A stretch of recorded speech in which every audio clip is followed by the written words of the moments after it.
Hello everybody. So today I'm going to try to analyse and work out what Johnny Depp and Amber Heard's relationship was, what it was from Johnny Depp's perspective. Now I could do it from Amber Heard's perspective. That is a little bit more difficult since she has at least been proven in court to be a liar and implied to be a manipulator, and it's very difficult to be accurate about what the actual perspective is from someone who's that deceptive. So maybe I could try to do that later, but for this video I'm going to look at it from Johnny Depp's perspective, and Johnny Depp comes across as a generally honest person. Maybe he has lied before, but substantially he's telling the truth about most things. Now, they met in 2009. We know that that's when they met. It was on the set of The Rum Diary, and we know the circumstances when they met, which was Johnny Depp was appearing as the headliner, the big star, the only big star in the movie. Amber Heard was also on the headline. She was one of the main listed stars, but she was not a major star at that stage. In fact, I'd argue she still isn't. But at that stage, she was a lot lower than she is at the moment. Johnny Depp at that stage, 2009, he was the world's highest paid actor, at least per year, and a major headliner. He had a net worth of around $650 million.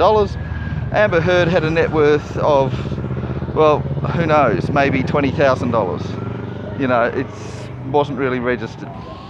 I mean, she was still probably almost making a living out of being an actress, which is a big thing. I mean, a lot of people don't make a living out of it.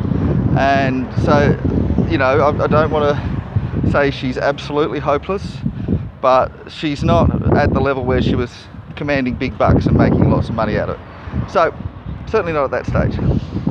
And we know that the circumstances of their meeting was that the director of the movie, can't remember his name, he wanted to get rid of Amber Heard and wanted to fire her from The Rum Diary because he didn't believe she was a very good actress. And Johnny Depp stood up for her and said, no, she's a great actress, give her a chance, I'll personally stand by her.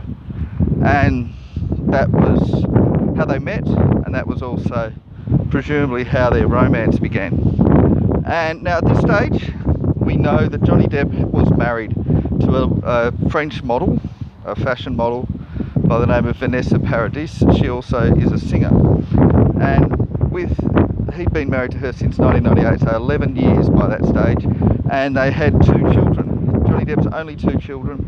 There were no signs that there was any issues whatsoever in the marriage until he met Amber Heard. So he cheated on her.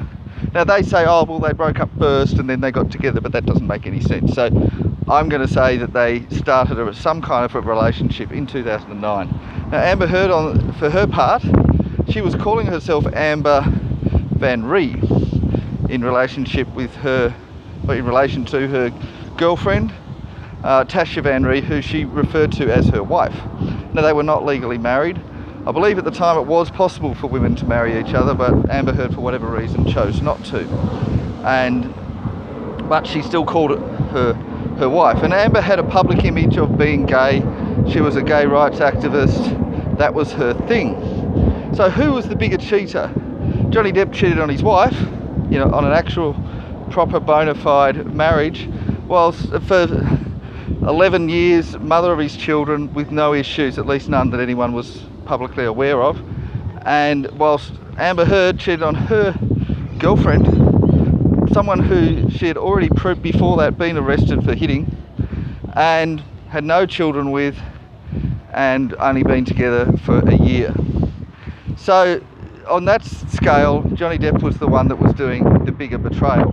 He had 2 children with Vanessa Paradis, but Amber Heard was betraying, well, her sexuality. She was publicly gay.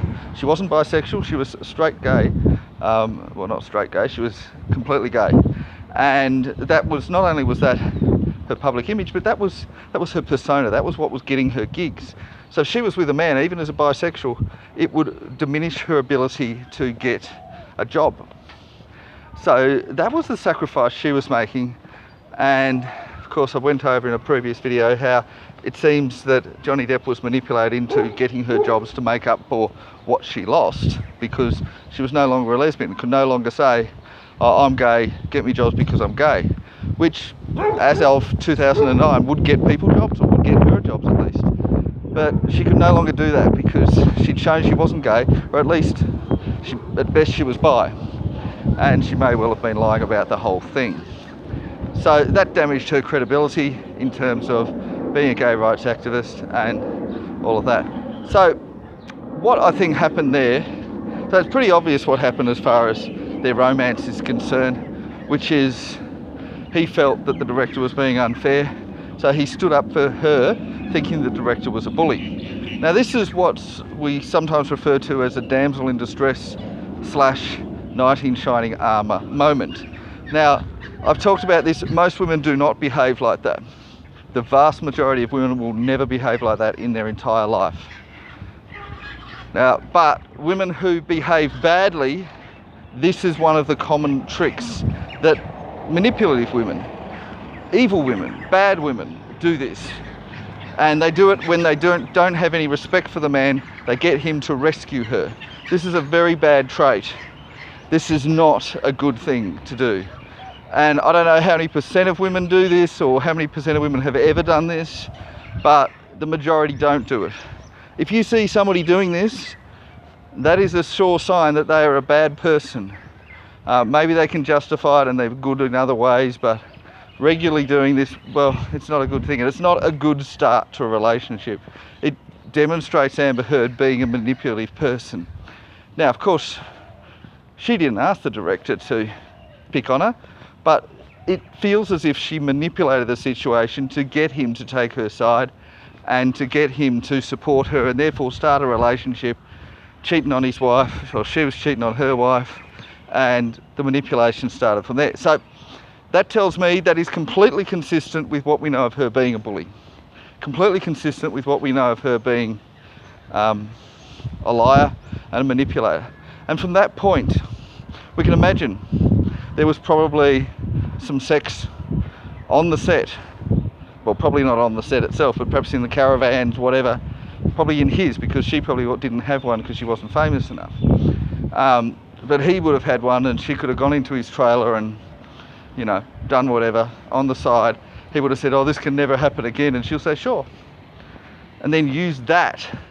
Like that blackmail, she would have had that blackmail of, oh, we cheated, I could tell your wife, to use against him, to hurt him if he did anything. And it seems to me very likely that she probably did do something like that, that she manipulated him and said, well, you do this for me or else I'll tell people that we slept together. And she would have kept evidence that they slept together, and they did sleep together. And then he would have been reluctant, but then said, okay, do this or else, do this or else, do this or else. And we know that he also sought advice from his sister, from friends, even at this early stage of the relationship. Had a friend that said, well, burn her. And, you know, this was another actor. And, you know, they're agreeing she's evil. But she'd also put Johnny Depp in a situation where he was trapped. And this was before he got married. I can not guarantee, I can bet that the reason that he announced his separation from Vanessa Paradis was because Amber Heard forced him to, and the reason he got married was because she forced him to. Now, he might have theoretically had a way out of it, but not really. And then she told him, you have to let my sister in. She's poor Whitney, pay for her, get her an apartment, give it to her, let her use it at the very least, and then give my friends, give them money, give them drugs, give them alcohol, give them food, give them whatever they want. And he just went, okay, sure, if this will stop whatever was going on. And so she kept taking and taking and taking. Now, we can say gold digger, but gold diggers are generally pretty nice. Gold diggers usually are very nice to their husbands. She was not nice. She was, perhaps a gold digger was a part of it, but that was not her main motivation. Her main motivation was to get ahead. She wanted Johnny Depp to give her everything he had, to not only give her all of his wealth, but to give her all of his power. And that meant the power that he was commanding at the box office. She wanted to ruin his career while making hers great at the same time, swapping him for her. And that was what their relationship was, and Johnny Depp could see that, but yet he was still powerless to get out of it. He was looking at a way out, trying to find some way, and he couldn't see a way out. Then his mother died, and he just decided, stuff it, I don't care about the consequences, I'm going to leave you. He was due to go on tour. He would go on tour. He said he was going to leave her. Went on tour to think about it, decide if that was what he was really going to do, and would come back and leave her. And whatever manipulation, if it cost him whatever money, he would pay that. Now we know that she sent through a lawyer a document to him, blackmailing him and saying to him, either you give me lots of money or I will pretend, she didn't use the word pretend, but she would pretend that she had been, well, that he had abused her. Now it appears as if Johnny Depp did not sign that and did not agree, because it wasn't just a one-off payment, it was a continuous payment.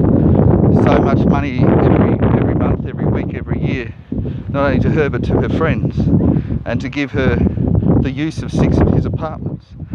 I think it was 6, and various other things, plus a one-off payment, plus all these things, or else she would go. And the thing is, she had also planned this in advance.